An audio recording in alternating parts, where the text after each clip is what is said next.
Who owns your shiny new Pixel 9 phone? You can't say no to Google surveillance.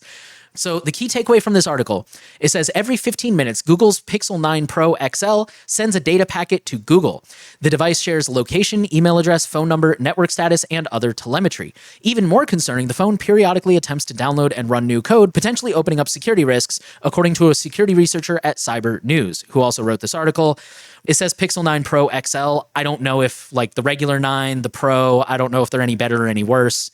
As far as I know, this article only touched on that phone. So researchers used a man-in-the-middle approach to intercept the traffic between a new Pixel 9 Pro XL and Google's servers. On a brand new phone with a new Google account and default settings, they installed an app to gain deep root access to the phone's system. Researchers then proxied the inbound and outbound traffic and used a custom security certificate to decrypt and examine the communications. Rooting the phone disables AI features such as Gemini Assistant, Pixel Studio, and potentially some other features. Therefore, this method did not allow for the capture of complete traffic. The phone requests a check-in endpoint around every 40 minutes, listing low-level features enabled on the phone, such as the firmware version, whether connected to Wi-Fi or mobile data, the SIM card carrier, and the user's email address. The location data is included in the request even when the GPS is disabled. At that point, the phone relies on nearby Wi-Fi networks to estimate your location. Another concerning observation was communication with services the user didn't explicitly consent to.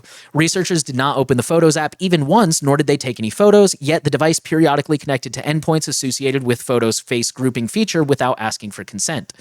They say that it sent potentially excessive and sensitive data, including the number of times the device was restarted, the time elapsed since powering on, and a list of apps installed on the device, including side-loaded ones. So that's definitely unsettling for those who are maybe not ready to custom OS their phone or are just for whatever reason cannot, but they still want to try and like use the Play Store as little as possible. That's definitely not cool. Most Android phones have a Cloud DPC package built in. It is used to manage enterprise devices, such as changing security policies, remotely distributing apps, wiping data, etc. So again, these are mostly used for like work environments. Worryingly, they observed Cloud DPC reaching out to Google servers. This signals that the company may be able to control settings and perform actions on regular consumer devices if they choose to do so.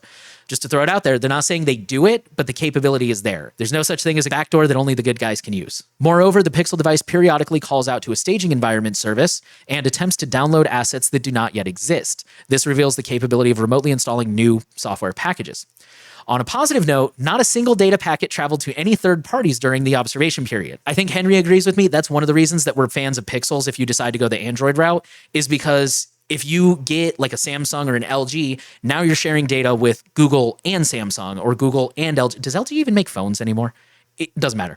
If you get something from Google, yes, you're still sharing a lot of data with Google, but at least you're minimizing how many parties you're sharing that data with potentially. So here's Google's response. Google explained that core Play services enable key functionality on every certified Android device.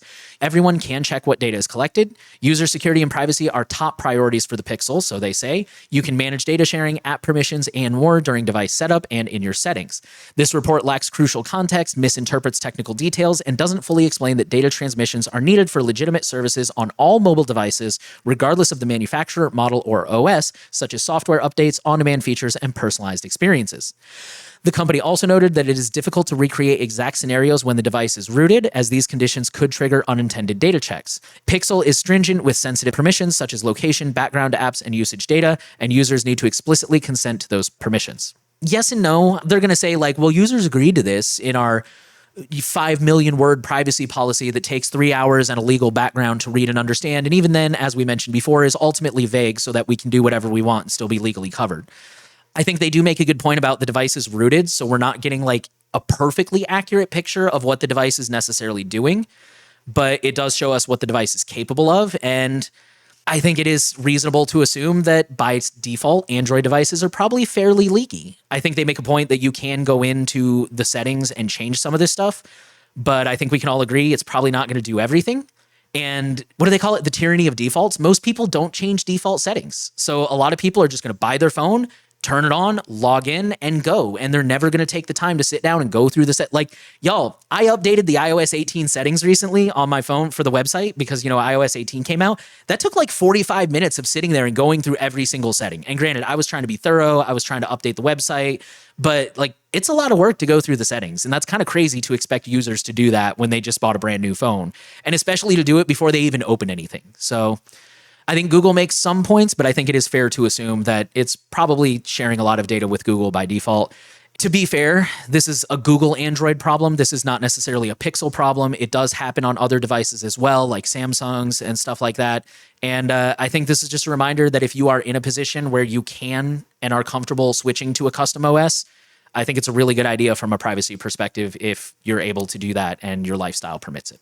Yeah, two things. I did a little social post on this from the Techler forum, and I think a couple people were like, oh, shilling Apple. There's similar research articles that Apple does pretty similar stuff. So this isn't even exclusive to like the Android side of things. A lot of the telemetry and just basic data that's being collected is also done by Apple, and researchers have been able to do that as well. So we talked about that story when it came out too. When we cover these stories, it's because someone posted news and we're talking about it, just to kind of clear that up.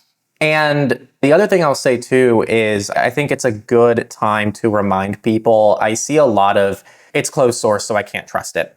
And I think that there's a lot of truth to that. I think when things are open source, there's a lot more transparency. It's a lot easier to confirm and analyze things. I'm not saying that that's not better, but I think people really don't understand how much you can do on a closed source operating system to just make sure that it is doing what it's supposed to do. I think people really underestimate what researchers are able to do, and I think it's because they don't understand how sophisticated these researchers are and how much they know and how they're able to do traffic analysis and be able to look into the device. Sure, better is if it's open source and they don't have to do that and they can just directly look at the code. But right above the code, you can see just on the basic level, the domains that are being contacted by the phone, and you can pick apart the traffic to figure out what data it's actually sending. So that's how this research is done, and I think that it should really let people know that there are people who are looking at these devices to see just how privacy respecting they are. And I'm just fortunate to see this research. You just saw a clip from Surveillance Report Clips, which comes from our main podcast, Surveillance Reports, where we cover the weekly privacy and security news in a podcast in both video and audio format. So if you want to see more stories like this and stay updated to how to keep yourself safe, check out the main podcast here on the screen, and we'll see you over there or in the next clip.